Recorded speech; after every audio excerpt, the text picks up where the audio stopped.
Greetings, shoppers. Thank you for joining me for Bookbound. I know it's been approximately 8 months since we've been here. When last we were here, we found out that the person who killed Stefan was the butcher. And Birney, or whatever her name is not here today. So we are going to check in with our other people, including our romance blogger who met a person named Danny they are collaborating with and fell in love with. So she says, the response to our collaboration has been overwhelming. We've gained a ton of new followers and I feel like we're just getting started. And then she says, our love in books and life series is getting so much love. People are really connecting with it. I've been getting so many requests for a Q&A session. Maybe I'll do it with Danny, answer questions together. It says that okay, here we go. We're planning a live stream together soon. It's going to be our first and I'm both nervous and excited. All right, here's the guy who had his wife who died and he was doing the letters in the paper about their love. Walter says, did you know that some of the oldest love letters ever found are from ancient Mesopotamia? They were written on clay tablets, and yet their words still speak across time. I always found it fascinating how ancient societies wrote about love. The Romans had a whole festival dedicated to it, Valentine's Day, of course, named after a martyr. Makes you think about the layers of history behind modern traditions. It's incredible how love stories transcend the ages. I like to think about the people in ancient civilizations who lived and loved just like we do today, even if we'll never know their names. I'm only doing 3 per person for reasons, because I think it starts to like repeat. If you haven't noticed, it looks like Halloween. I did not do that. They had an upgrade or an update that allows you to turn it on or off. And since we probably won't be playing this in October, I thought we might as well see what it's like. So this was our person who thought doing video game writing was settling, which of course it isn't. I'm not just a one-hit wonder anymore. I'm just getting started.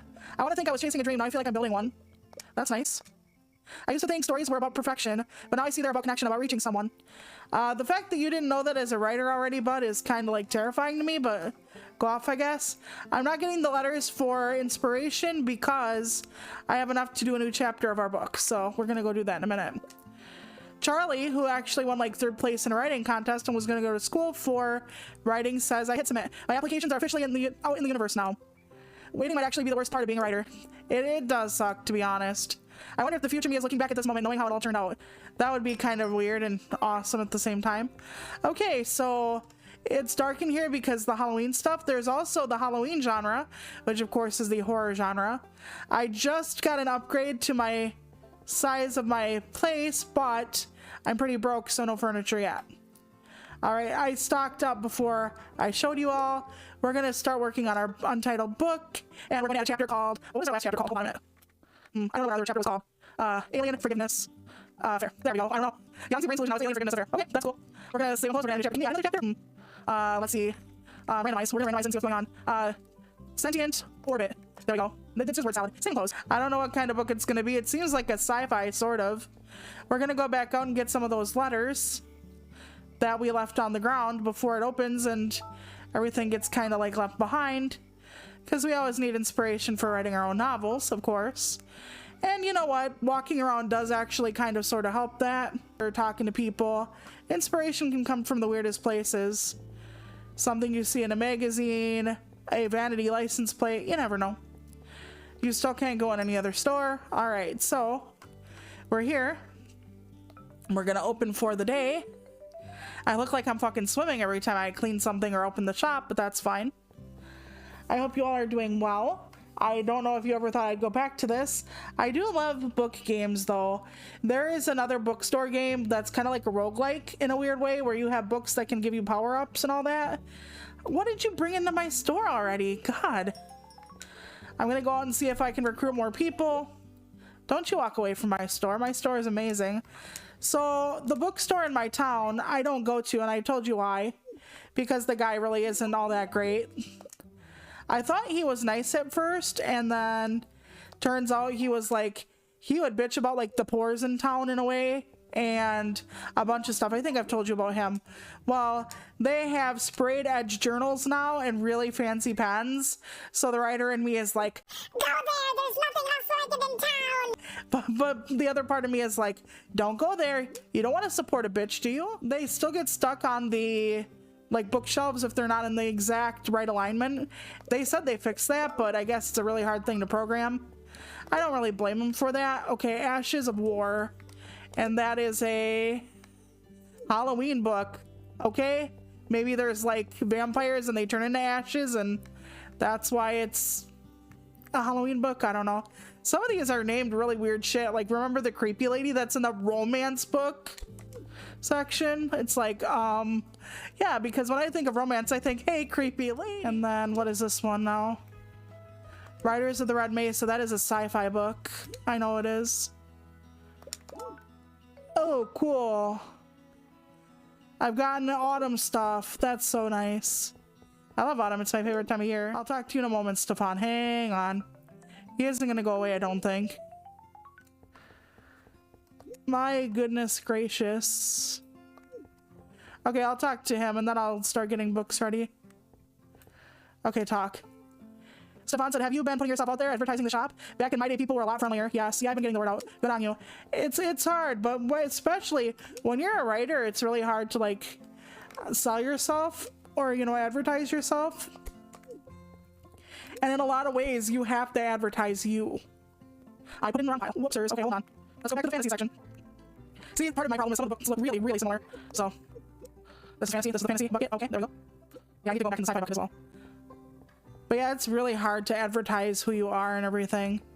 And especially if you're a writer who doesn't have a series because you're like a poet or something, it can be extraordinarily rough having to be that kind of you are your brand type situation. But yeah, you really have to like put yourself out there as a writer. And it can be really hard to do. And then you're supposed to like advertise. So Hanging Baron and Lighthouse, let's see if we have any more copies of those. I think I ordered some. Yes. I'll have to order some more most likely. But yeah, and then you're supposed to like let them know about your book and everything, but you're only supposed to do it a certain amount and in a certain way.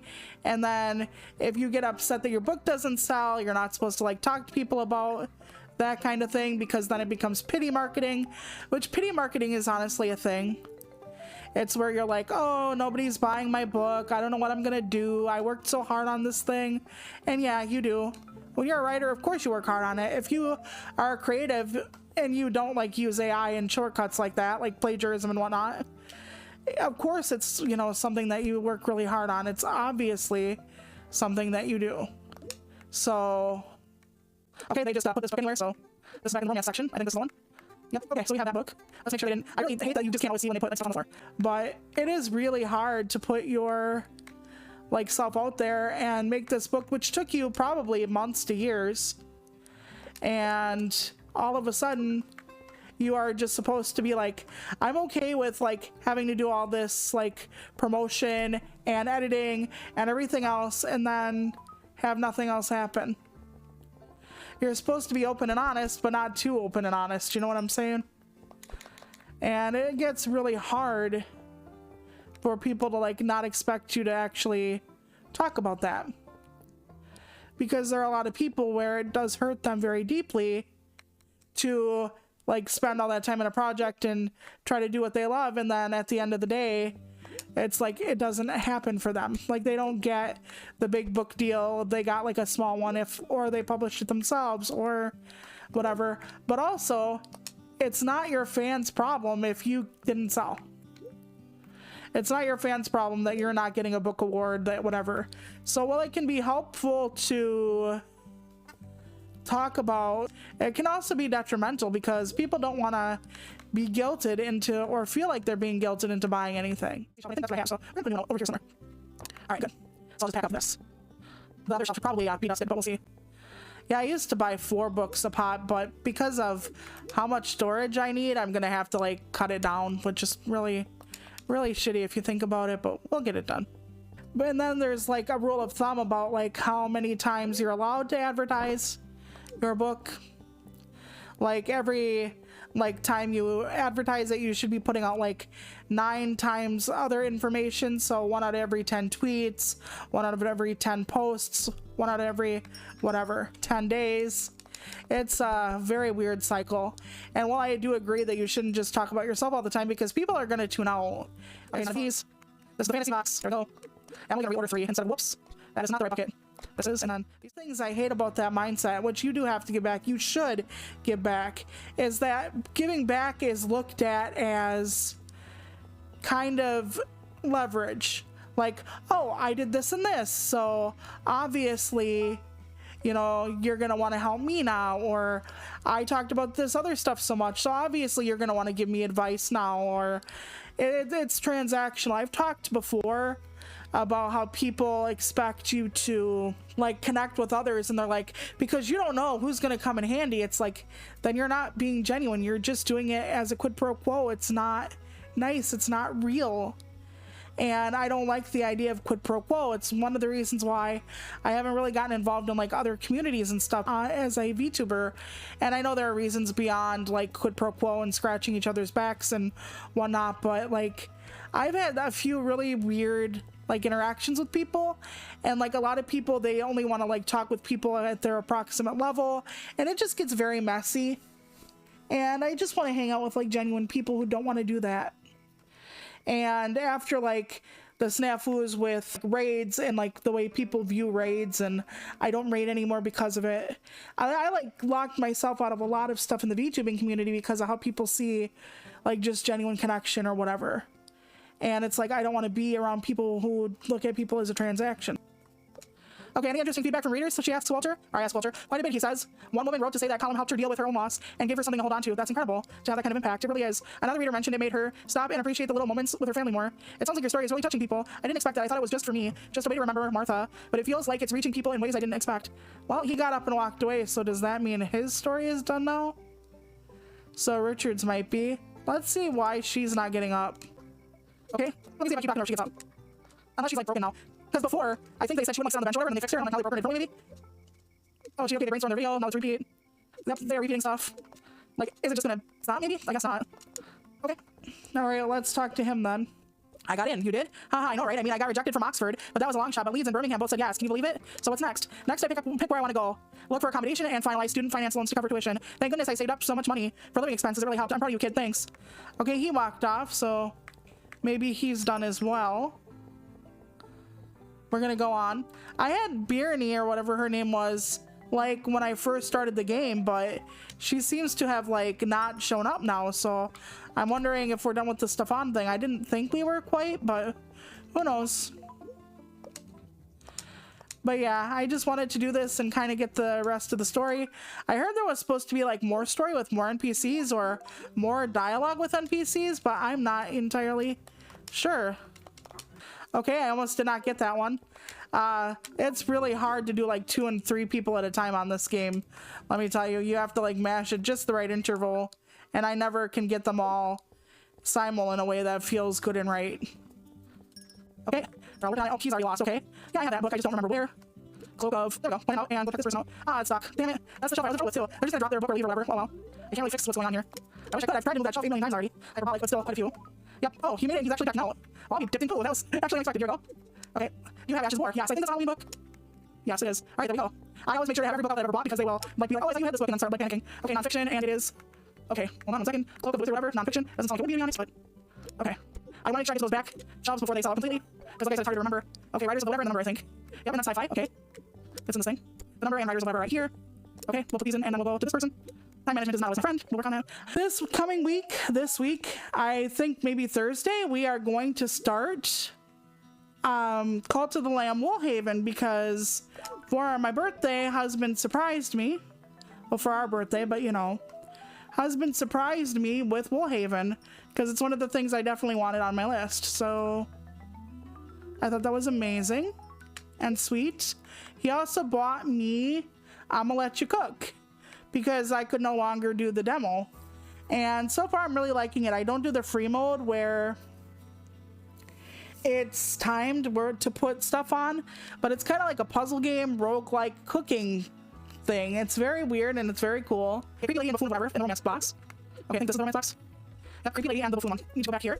Very nice. This one is Hot Ring, and Hot Ring is a fantasy. I know your hotline ring. Okay, hold on. How did we get? I love it when garbage disappears where literally no one is. No one. I'm just like, how did you manage that? Did you like throw it at me and I just didn't realize it? So we're eventually gonna do either a video or whatever of I'm gonna let you cook. I would like to do it on stream, to be honest. But it's always hard to do computer games on stream, so I guess I'll take that. I unlock 1 book at a time, it's fine. Well, let's go out in the world and see if anybody is around and new and sparkly, and she's still here, but I don't know if she's saying anything. Okay, she just literally says the same thing. Okay, I think Birney is actually glitched. That is unfortunate for her. I wonder if I like saved and quit and then rebooted the game, if they would not be glitched anymore, or if or Emma is glitched, not Birney, sorry. Or if Birney will come back is what I meant to say. Oh, here's Walter again. I once read that grief is just love with no place to go. It's a thought that stayed with me for a long time. We hold on to the love we lost, but where does it go when we're gone? It stays with us. That is the, I guess, I don't want to say penalty of loving someone, but that is the price. Everything mostly has a price. And with love comes loss. I also read somewhere, like, as far as siblings go, some siblings bury one, some will bury none, some will bury all. And I just thought about how lousy that is to be the one to bury everybody. But to bury nobody, you'd have to be the first. I've been thinking a lot about the different ways people grieve. Some people throw themselves into their work, some into memories, some even take up hobbies. It's strange how grief manifests in so many forms. Yeah, how long it can fucking last, too. I'm learning that it's okay to be sad sometimes. We think we're supposed to just move on. Well, that's part of society's fault, actually. People are like, oh, you know, your sister died like 10 years ago, aren't you? Like, why are you having a bad cry over it? Well, because you miss her. And grief is not linear, but people treat it like it is. But it's not that simple. Grief teaches you that. Yeah, it does. I just read the last article all about Martha leaving nursing after her diagnosis. How are you doing? That must have been emotional chat with Linda. Yeah, we actually just finished editing the last few articles and it's been hard. Reliving the last few years together and all the hope and all the despair. I can imagine. There's going to be more than a few tears shed as readers come to the end of this journey. We've all come to love Martha and her love story. That means a lot. I was speaking to my daughter the other day and she said how much it meant reading these letters, that she was getting to experience a whole new side of her mom. That's beautiful. She said she's reading them to her boys as bedtime stories, so they can get to know their grandma. She's been adding her own anecdotes too. Made me smile hearing that. Sounds like these columns have put a lot of love into the world. You should be very proud. Thank you. And not just for your kind words. You encouraged me to do this. It means a lot. Yeah, and sometimes people need encouragement to get started, especially when something is going to hurt. But the thing is, you don't know what you share, what impact it will have. Let's put another chapter in our book before I forget. And chapter, nuclear, you gotta use charm. There we go. We're working on a sci-fi book, I think, and then we're gonna do another chapter called Research Meteor, and then we can romance and then say theory. There we go. We're doing our second book. I wish writing a book were that easy, let me tell you. So Charlie, the kid who is going to college, says, my boss was really supportive when I told them I was leaving, said they always knew I wouldn't stay forever. I'm gonna have to say goodbye to this town soon. That feels surreal. I don't know if I'm ready, but I do know I want this. The bench has seen a lot. Every time I sat here, I imagined being somewhere else, and I'm finally going. Well, hopefully we'll be seeing each other again before too long. Of course, I have to come back and visit Mom and my friends, and my favorite bookshop. Well, the bookshop is gonna miss you, and I'm gonna miss it. But it's time to write the next chapter. See, they're supposed to get up and walk away.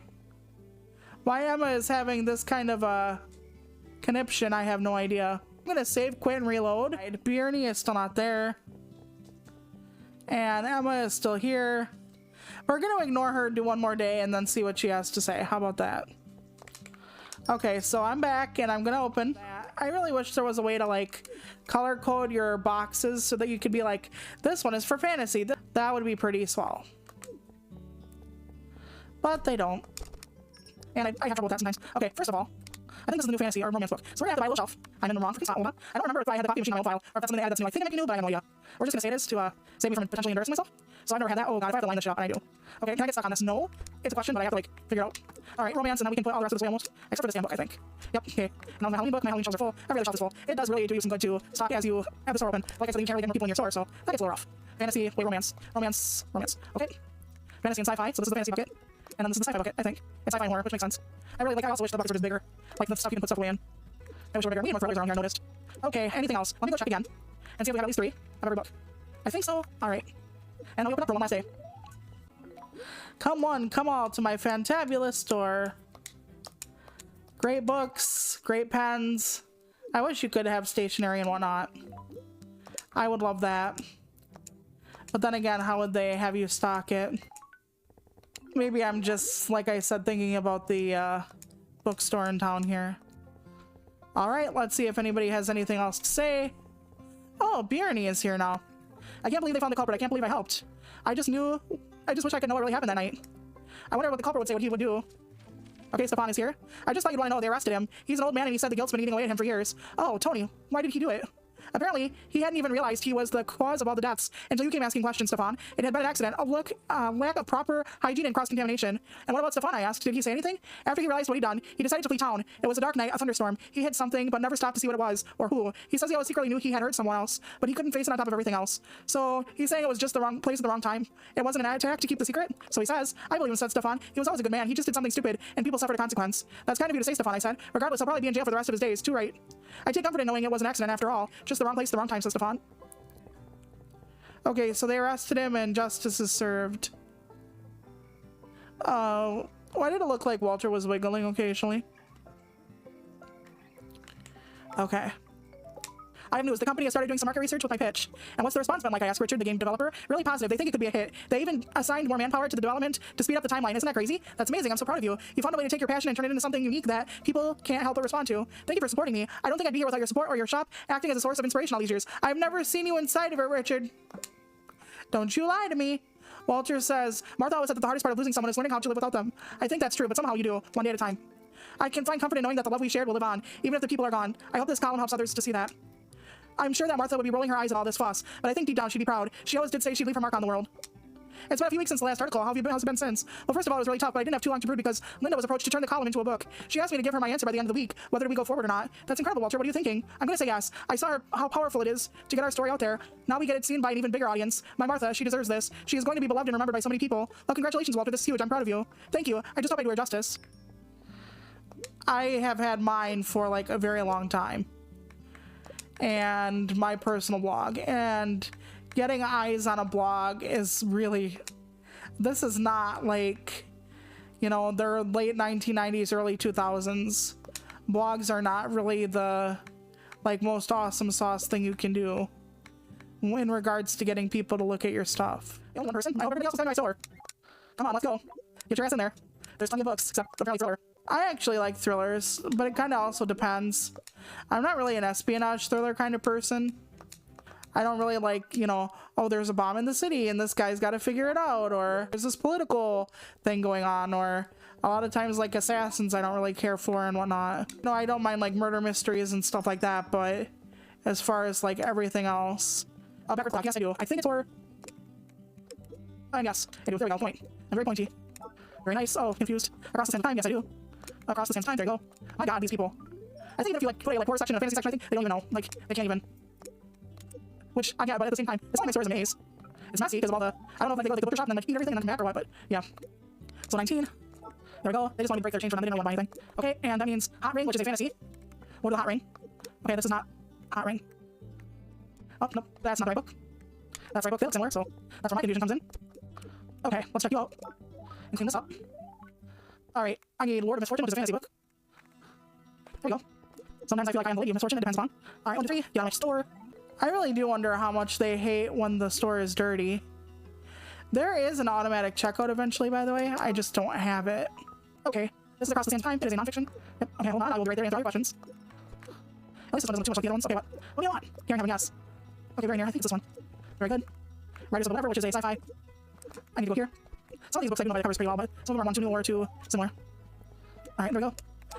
They will actually run away from the fucking checkout. They will just drop their books the very minute. Oh man, that sells for more, but we need a new thriller one, so we need a new thriller, and I only want to do one book at a time. So I love where they just fucking drop everything and run out the store like it's on fire. It's like, hey, get back here and put this away. But then again, there are a lot of people that just walk out of a store and just drop what they have in their hands, or put stuff like toys in the fucking like grocery section and whatnot. But let's go and check on the people before we quit for this video. I always imagined leaving would feel like a sci-fi adventure, but it kind of feels bittersweet. Well, it's kind of bittersweet, says Charlie. Packing is impossible. How am I supposed to choose which books to bring? No matter where I end up, this place is where the story started, and I won't forget that. Okay, now he says packing is impossible. Hopefully one day I'll be selling a book with my name on it. Is he gonna just repeat now instead of get up off the bench? It looks like it. Emma, please. Please, Emma. Say something. Say something new. No. It's okay, Emma. It's okay. I know they broke you. I was just telling my husband in high school, there was in the computer course a little like turtle that you could program to like move around, and it sucked. I hated it. I honestly hated it. You had to like do a line of code to get it to like move diagonally or whatever, and I'm just like, no, no, no, no. Richard says, I keep thinking about the players. What if this game becomes their favorite world to escape to? I used to think I had to do this alone. Now I see how much stronger it is when it's a team effort. Okay, he just repeats himself now. So now they're all getting stuck on life. Walter says, I wonder what she'd say if she could see all the fanfare. I think she'd secretly love all the attention. I wrote the dedication of the book. Just as the walls of the Colosseum have stood throughout centuries, so shall my love for you will endure beyond time itself. I hope this book helps someone believe that although stories end, love lasts forever. She was my greatest adventure. This book will be an epilogue to what has been the best and most beautiful story. There are ancient Egyptian love poems found inscribed in stone. This book is my way of etching our love story into history. Okay. I think that's pretty much the game, more or less. We found out who, you know, killed Stefan. We did the adventures. There might be some more stuff, and yeah, we can expand in some more books, and maybe they'll have like one or two more things to say, but I think that's the end of everybody's arc, more or less, give or take. So thank you so much for watching. I will definitely have to edit this down, but I just want you to know that I appreciate you. I will see you on Tuesday for whatever I'm doing, and then Thursday for Cult of the Lamb Woolhaven, and talk to you later. Bye.